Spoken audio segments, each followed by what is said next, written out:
మొత్తం మీద నిన్న ఐఎన్ఎస్ విక్రాంత్ అంటే నౌకాదళ సిబ్బందితో నిన్న దీపావళి వేడుకలు జరుపుకున్నారు ప్రధానమంత్రి నరేంద్ర మోడీ.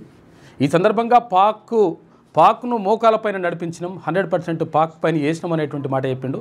దీంతోపాటు ఆపరేషన్ కగార్తో ఇక్కడ దేశంలో ఉన్నటువంటి మావోయిజాన్ని నక్సలిజాన్ని పూర్తిగా తుడిచిపెట్టేటువంటి ప్రయత్నం చేస్తూ ఉన్నాం. అందులో భాగంగా ఈ ఆపరేషన్ కగార్ కొనసాగుతూ ఉంది.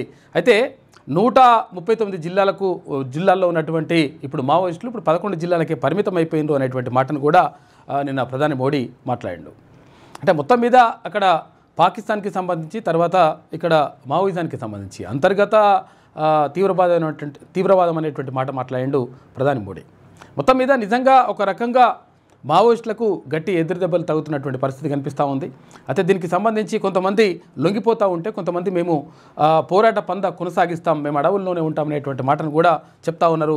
అభయ్ పేరుతో మరొక లేఖను బయటకు విడుదల చేసినారు మావోయిస్టులు. ఇట్లా కొనసాగుతూ ఉంది అది.